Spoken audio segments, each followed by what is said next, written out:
الحمدللہ والصلاۃ والسلام علی رسول اللہ وعلی آلہ وصحبہ ومن والاه وبعد فاعوذ باللہ من الشیطان الرجیم بسم اللہ الرحمن الرحیم من یطع الرسول فقد اطاع اللہ وقال النبی صلی اللہ علیہ وسلم نضر اللہ امرأ سمع منا شیئا الى آخر الحدیث صدق اللہ وصدق رسول اللہ صلی اللہ علیہ وسلم. بلند آواز سے درود شریف پڑھ لیجیے. اللہم صل علی سیدنا مولانا محمد طب القلوب و دوائها وعافیت الابدان و شفائها ونور الابصار و ضیائها وعلی آلہ وصحبہ وبارک وسلم دائما ابدا. صلاۃ تبقى وتدوم بدوام الملک الحی القیوم. ایک بار کلمہ شریف پڑھ لیجئے. لا الہ الا اللہ محمد الرسول اللہ صلی اللہ علیہ وسلم. معزز سامعین کرام، آج 21ویں شب ہے رمضان کے مہینے کی، اور وہ عظیم شب میں سے یہ ایک شب ہے کہ جسے ہم شب قدر کے نام سے جانتے ہیں. یہ جو تاک 5 راتیں ہیں رمضان کے آخری عشرے کی، بزرگوں نے فرمایا کہ شب قدر انہی 5 میں سے کوئی ایک ہے، اور زیادہ جو رجحان ہے بزرگوں کا وہ 27 کی طرف ہے. میجورٹی یہ کہتی ہے کہ 27ویں شب ہے، لیکن عموماً علماء یہ کہتے ہیں کہ ان 5 میں سے ہی کوئی ایک ہے. تو آج یہ عظیم مبارک رات جو آلریڈی مبارک ہے، ہم اسے دوگنی مبارک کرنے کے لیے آج بخاری شریف کا درس آپ کے سامنے پیش کرنے کے لیے بیٹھے ہیں. ہماری گفتگو آپ کے مطابق ہوگی. میرے اس درس بخاری کا منہج اور طریقہ کیا ہوگا اسے میں پہلے بیان کر دوں. بہت گہری باتیں نہیں بتاؤں گا، بہت کیلو قال چیری پکنگ اور بہت زیادہ ہاٹ اباؤٹری نہیں کروں گا کہ یہ لفظ کیوں آیا، ایسا کیوں ہوا، عربی میں کیا. آپ سطحی گفتگو سمجھنے والے لوگ ہیں، قلیل العلم عوام ہے، تو اسی طرح کی میں گفتگو کروں گا.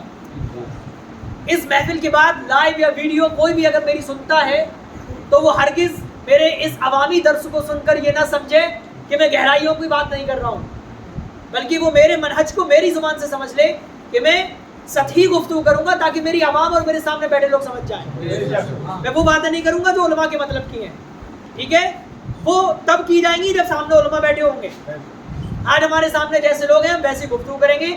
اب بخاری شریف کا تعارف ہونا بہت ضروری ہے. قرآن کے بعد سب سے عظیم کتاب اسلام میں جو مانی جاتی ہے وہ بخاری شریف ہے. کون سی ہے؟ بخاری شریف. بولیے کون سی ہے؟ بخاری شریف. یہ حدیث کی وہ عظیم کتاب ہے. ابھی میں بتاؤں گا کہ امام بخاری کون تھے، کتنی بڑی شخصیت تھے، اور یہ بخاری شریف کیسے لکھی گئی، کس حالت میں لکھی گئی، اور یہ بخاری شریف ہم تک کس طرح پہنچی ہے.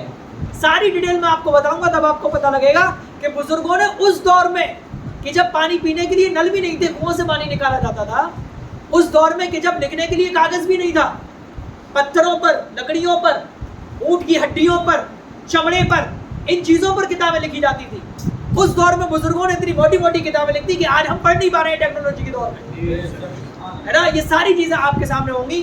تو میں اپنی گفتگو جو شروع کروں گا کتابوں کے تعارف سے. میری جو گفتگو ہے وہ بخاری شریف کی 4 بڑی بڑی شرح اس وقت میرے سامنے ہیں. میں آپ کو ان کتابوں کا تعارف کرا دوں. یہ فتح الباری امام ابن حجر عسقلانی کی، اس کی پہلی جلد ہے جس میں مقدمہ ہے حدیث الثانی کے نام سے، اور دوسری ہے عمدۃ القاری امام بدر الدین عینی کی. یہ بخاری شریف کی دوسری سب سے بڑی شرح. دیدار ہو رہا ہے؟ کتابوں کا دیدار کرنا بھی ایک عبادت ہے. یہ تیسری شرح الکوثر الجاری، یہ امام قورانی کی ہے. جانتے ہیں کون سے امام قورانی ہے؟ یہ وہ امام قورانی ہے سلطان محمد الفاتح جنہوں نے قسطنطنیہ فتح کیا تھا، ان کے استاد ہیں. سبحان اللہ. آج سمجھ میں آ گئی؟ سوچئے کتنے عظیم بزرگوں کی کتابیں ہیں. اور یہ کتاب ہے ارشاد الساری امام قسطلانی کی. یہ 4 عظیم شرح ہیں. میری جتنی بھی گفتگو ہوگی سطحی وہ انہی سے نکلی ہوئی ہوگی. اگر میری کوئی بھی بات رہ جاتی ہے تو لوگ بعد میں ان شرح کی طرف جو عربی جاننے والے ہیں رجوع کر کے سمجھ سکتے ہیں. بات کلیئر ہو گئی؟ یہ جو 2 امام ہیں، ایک یہ امام بدر الدین عینی اور یہ امام قسطلانی، ان دونوں کی مزار مصر میں بالکل پاس ہے. ہمارا جو کالج ہے اس کے جسٹ سامنے. ہم جب چاہتے ہیں تب ان کی جو زیارت کر لیتے ہیں. اور یہ جو ہیں امام ابن حجر عسقلانی، ان کی تقریباً ہمارے روم سے 2 کلومیٹر دور مزار ہے. ان کے یہاں بھی ہم کثرت سے جاتے ہیں. اتنے عظیم اماموں کی بارگاہ میں جانا ہوتا ہے نا. خیر، اب میں اپنی گفتگو شروع کرتا ہوں بخاری شریف کے مصنف اور رائٹر امام بخاری کے تعارف سے. امام بخاری کون تھے, کس زمانے میں تھے, اسلام میں اسلامی شخصیات میں ان کا رتبہ اور درجہ کیا ہے, یہ ساری چیزیں آپ کو آج سمجھنی ہے ان شارٹ. ٹھیک ہے, تو سب سے پہلے یہ سمجھیے کہ امام بخاری رضی اللہ تعالی عنہ, ان کی جو پیدائش ہوئی وہ 194 ہجری میں ہوئی. کتنی؟ 194 ہجری کا مطلب آج کتنی ہے, ابھی ہجری کتنی چل رہی ہے, 1446. کتنی چل رہی ہے؟ تو 194 مائنس کر دیجئے تو کتنا ہو گیا, تقریباً 1250, تقریباً 12.5 سال پہلے. ٹھیک ہے, اور امام بخاری کہاں پیدا ہوئے؟ بخارا میں, بخارا جو شہر ہے وہاں پر. اور ان کی وفات ہوئی, وفات کا مطلب ان کا انتقال ہوا 256 ہجری میں. کتنی؟ 256, تقریباً 62 سال کی عمر تھی امام بخاری کی. بہت پرانے بزرگ ہیں. اس دور میں آپ کہیں گے کہ امام بخاری کا دور رسول اللہ صلی اللہ علیہ وسلم کے دور سے تقریباً 150 سے زیادہ سال بعد کا ہے. اس کا مطلب یہ حدیث کی کتاب ہے. آقا صلی اللہ علیہ وسلم کے زمانے کے بہت بعد حدیثیں لکھی گئی. تو نبی کے زمانے میں حدیث کیوں نہیں لکھی گئی, یا پھر لکھی گئی یا نہیں لکھی گئی؟ ٹھیک ہے, اور اگر کچھ وقت تک نہیں لکھی گئی, بعد میں لکھی گئی, تو نہ لکھنے کا ریزن کیا تھا؟ یہ بات آپ کو سمجھنی بہت ضروری ہے, کیونکہ آج کل دنیا میں ایک فرقہ ہے جسے کہتے ہیں اہل قرآن. کیا کہا جاتا ہے؟ وہ کہتا ہے ہم تو صرف قرآن کی مانیں گے, ہم نہیں مانتے حدیث. وہ حدیث کا انکار ہی کر دیتے ہیں.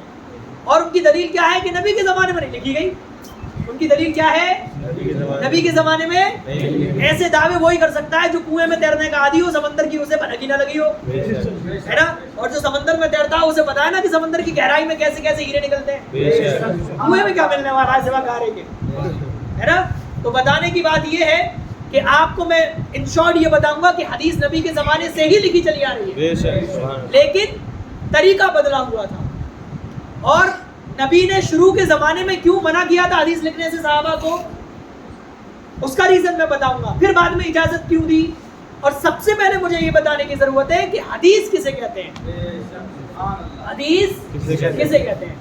دیکھیں, حدیث کہا جاتا ہے ایسا قول کا مطلب اسٹیٹمنٹ, منہ سے نکلی ہوئی بات, ایسی بات یا پھر ایسا کام یا پھر ایسا جاری کیا ہوا کام جس کی نسبت رسول اللہ صلی اللہ علیہ وسلم کی طرف ہو. یعنی کسی بات کو نبی نے اپنی زبان سے فرمایا ہو, اسے بھی ہم کیا کہیں گے؟ حدیث. بہت آسان کر کے سمجھاؤں گا, اسے کیا کہیں گے؟ حدیث. یا رسول اللہ صلی اللہ علیہ وسلم نے کچھ کیا ہو, اسے بھی ہم کیا کہیں گے؟ حدیث. یا پھر رسول اللہ علیہ السلام نے کسی کو کچھ کرتے ہوئے دیکھا ہو اور اسے اس سے روکا نہ ہو, اسے جاری رکھا ہو, اسے بھی ہم کیا کہیں گے؟ حدیث. یہ تینوں چیزیں حدیث میں داخل ہوتی ہیں. ٹھیک ہے, عربی میں کہا جاتا ہے ما اضیف الی النبی صلی اللہ علیہ وسلم من قول او فعل او تقریر. اس کا ترجمہ میں نے عام زبان میں آپ کو بتا دیا. بات کلیئر ہوئی؟ تو حدیث کسے کسے کہیں گے؟ آقا نے زبان سے کچھ فرمایا ہو, آقا نے اپنے جسم مبارک سے کچھ کیا ہو, یا آقا نے کسی کام کو دیکھ کر اسے جاری رکھا ہو, منع نہ کیا ہو. یہ ہے حدیث. تو اب جیسے یہ کتاب ہے, یہ صحیح بخاری شریف کتاب ہے, تو یہ حدیث ہوئی یا پھر حدیث کی کتاب ہوئی؟ نہیں, غلطی کر گیا. حدیث تو وہ ہے نا جو اس میں ایک ایک لائن, دو لائن جو باتیں ہوں گی, جو نبی کا ذکر ہوگا. حدیث اس کو کہا جائے گا جو اسٹیٹمنٹ اس میں ذکر کیا گیا ہے. لیکن یہ حدیث نہیں, حدیث کی کتاب ہے. کیا ہے؟ حدیث کی کتاب. اب میں یہ کیوں بتا رہا ہوں, جب آگے کی چیزیں بتاؤں گا تو اسی پر ڈیپینڈ ہوگی. بات سمجھ میں آ گئی؟ حدیثوں کا مجموعہ کر دیا, کلیکٹ کر دیا, پوری کتاب بن گئی. اب رسول اللہ صلی اللہ علیہ وسلم نے شروع کے زمانے میں کچھ صحابہ سے یہ کہا کہ لا تکتبوا عنی غیر کتاب اللہ, کہ اللہ کی کتاب یعنی قرآن کے علاوہ میری کوئی بھی بات مت لکھو. مجھ سے تم جو بھی چیزیں سنتے ہو, کیونکہ اس دور میں قرآن بھی نازل ہو رہا تھا آقا علیہ السلام پہ, تو کچھ صحابہ جو ہے قرآن لکھنے پر بھی معمور تھے. نبی نے فرمایا کہ آج اللہ نے مجھ پہ یہ نازل کیا, لکھو, تو صحابہ لکھتے تھے. وہیں کچھ صحابہ آقا صلی اللہ علیہ وسلم کی باتیں بھی نوٹ کرتے تھے. حدیث نبی کی بات نا, اور قرآن اللہ کا کلام اور حدیث نبی کا کلام. تو کچھ صحابہ قرآن لکھتے تھے, کچھ حدیث لکھتے تھے. تو آقا علیہ السلام نے منع کیا کہ اے میرے پیارے صحابیوں, مجھ سے ابھی کوئی اور بات مت لکھو سوا قرآن کے. تو اب یہ اہل قرآن چلاتے ہیں کہ ارے تمہاری تو حدیث میں بھی یہ بات ذکر ہے، تمہارے نبی نے خود بنا دیا.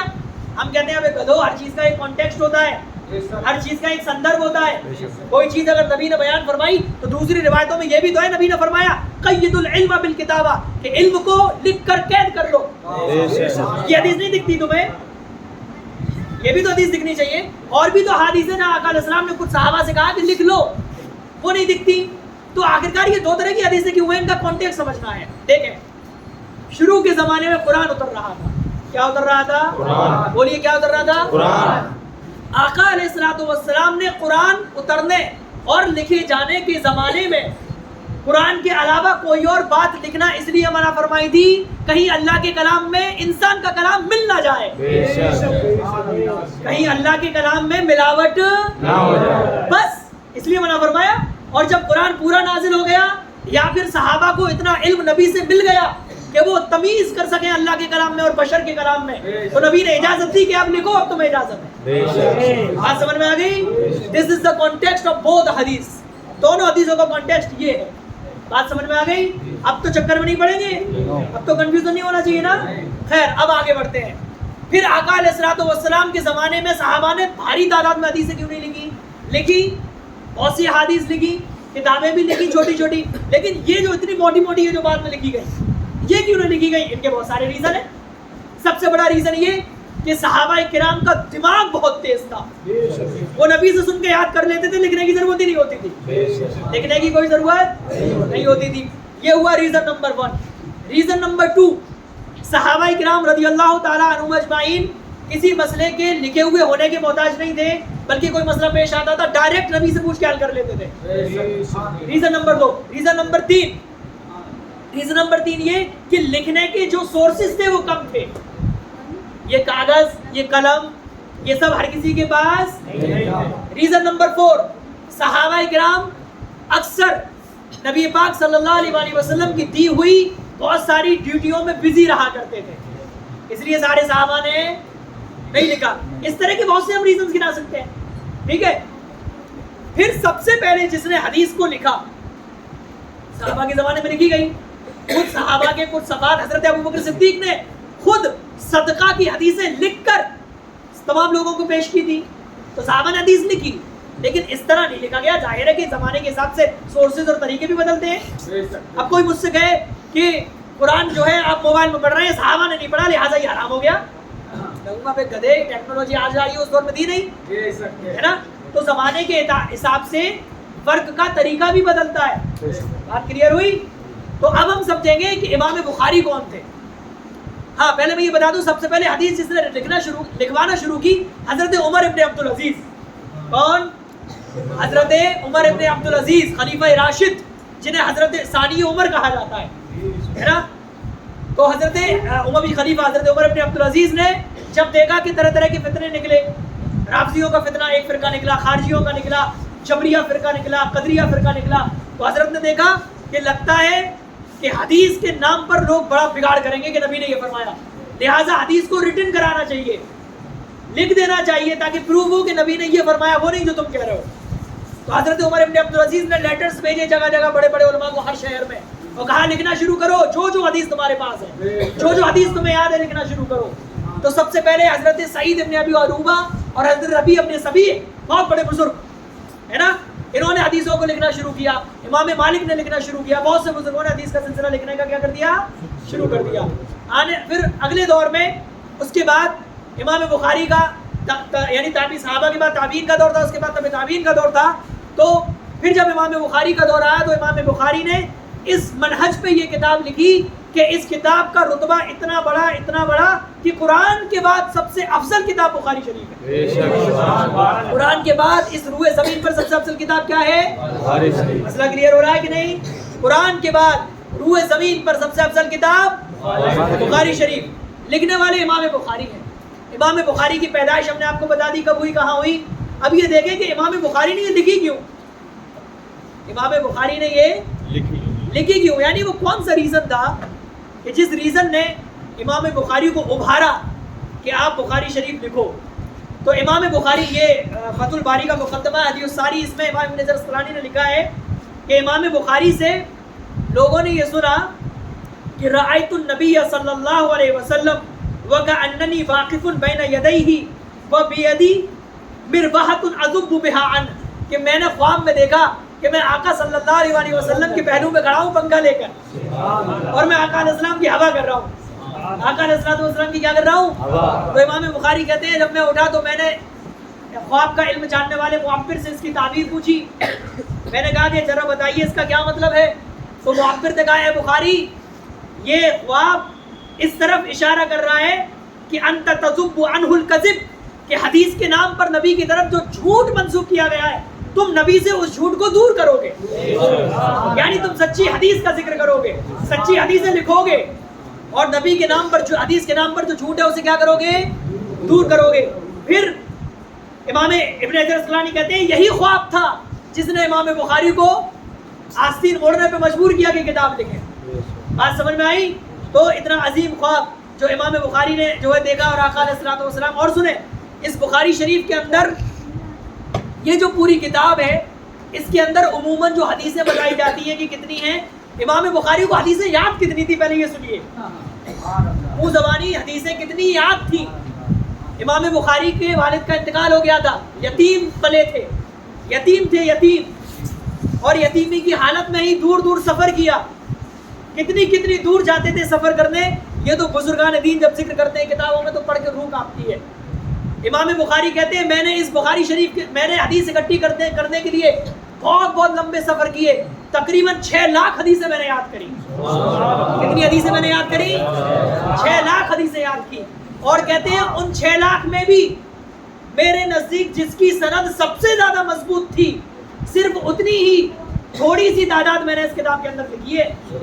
اب سوچئے 6 لاکھ یاد تھی اور اس بخاری کے اندر صرف 7275 حدیثیں ذکر ہیں۔ کتنی یاد تھی؟ کتنی یاد تھی؟ اور ذکر کتنی کری؟ 7275۔ اور میرے پاس یہ جو نسخہ ہے اس میں 7563 کی تعداد ہے، کیونکہ محقق کی تحقیق کے حساب سے کبھی نمبرنگ بدل جاتی ہے، اس لیے کنفیوز مت ہوئیے گا، ٹھیک ہے؟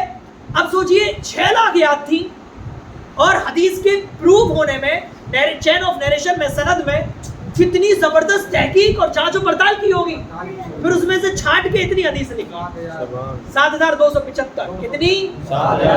یہ وہ ہے جو مکرر کا مطلب جو ریپیٹ بھی ہوئی ہیں ٹوٹل ملا کے، اور بغیر ریپیٹیشن کے دیکھیں تو تقریباً 4000۔ ٹھیک ہے، اتنی بات سمجھ میں آ گئی؟ اب دیکھیں یہ کتاب ارشاد الساری ہے، اس میں شروع میں بیان کیا گیا ہے کہ امام بخاری رضی اللہ تعالیٰ عنہ کا جو دماغ تھا وہ اس لیول کا تھا کہ ان کے ساتھ کے جتنے بھی اسٹوڈنٹ وہ کیا کرتے تھے، وہ اپنے استاد سے حدیثیں سن کے لکھتے تھے، لیکن امام بخاری نہیں لکھتے۔ تو اب جانتے ہیں اسٹوڈنٹ میں آپس میں جلن تو ہوتی ہے تھوڑی بہت، یار یہ 1 نمبر پہ کیسے آ گیا، 3 نمبر والا گیا اگلی بار میں سے بچا لوں، ہے نا؟ تو وہ آپس میں یہ ایک طرح کا رشک رہتا ہے۔ تو ان کے ساتھی کہتے تھے یار یہ لکھتا تو ہے نہیں۔ جب آپ کی چھوٹی عمر تھی تو اس وقت ہی آپ نے 70,000 حدیثیں یاد کر لی تھی۔ کتنی؟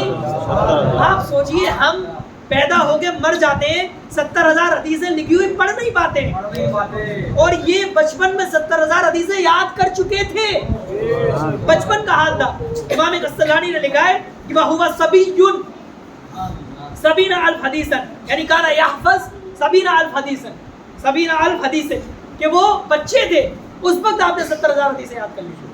تو اس میں ایک واقعہ ذکر ہے، ان کے ساتھیوں نے ایک دن امام بخاری کو گھیر لیا اور کہا یار عجیب حال ہے تم لکھتے نہیں ہو۔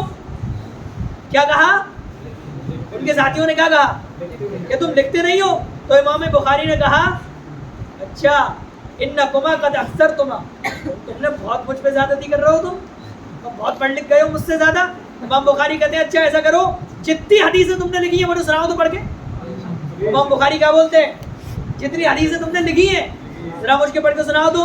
تو ان ساتھیوں نے جب حدیثیں پڑھنا شروع کی تو یہ 15,000 سے بھی زیادہ پہنچ گئی، جو وہ دیکھ کے انہیں سنا رہے تھے امام بخاری کو، وہ کتنی پہنچ گئی؟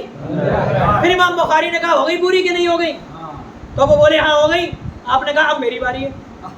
امام بخاری نے بغیر دیکھے وہ 15,000 حدیثیں یوں ہی سنا دی، اور وہ جو ان کے ساتھی تھے وہ کہہ رہے ہیں کہ کننا نحکم بحفظی، کہ ہم تو اپنی لکھی ہوئی حدیثوں کو بھی اس کو سنانے پہ جانچنے لگے صحیح ہے کہ نہیں۔ یہ حال تھا امام بخاری رضی اللہ عنہ۔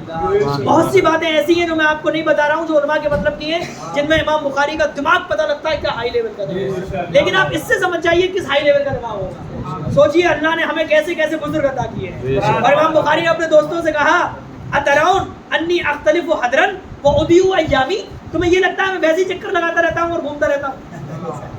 تمہیں یہ لگتا ہے کہ میں ویسے ہی اپنے دن برباد کر رہا ہوں؟ تو دیکھیں امام بخاری کا یہ جلوہ تھا۔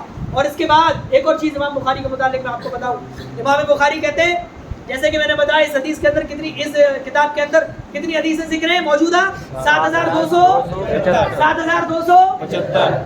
یہ وہ ہیں جو ریپیٹ والی بھی ہیں اور جو ریپیٹ نہیں ہے وہ بھی ہیں۔ اگر ریپیٹیشن ہٹا کے دیکھا جائے تو تقریباً 4000۔ امام بخاری کہتے ہیں کہ میں نے جب یہ حدیث کی کتاب لکھی، میں نے ہر حدیث کو لکھنے سے پہلے غسل کیا، نئے کپڑے پہنے، خوشبو لگائی، 2 رکعت نفل پڑھے، تب حدیث کو لکھا۔ سوچئے 7000 سے زیادہ حدیثیں لکھنے والی شخصیت ہر حدیث کو لکھنے سے پہلے ایسا کر رہی ہے۔ ہر حدیث کو، ایسا نہیں ہے کہ پوری کتاب لکھنے سے پہلے ایک بار کر دیا ہو۔ کیا کہا؟ ہر حدیث کو لکھنے سے پہلے میں نے غسل کیا اور نئے کپڑے پہنے، خوشبو لگائی، کیونکہ نبی کی حدیث پڑھنے جا رہے ہیں بھائی، ہے نا، اور پھر اللہ کی بارگاہ میں 2 نفل پڑھے، اس کے بعد میں نے حدیث کو لکھا ہے۔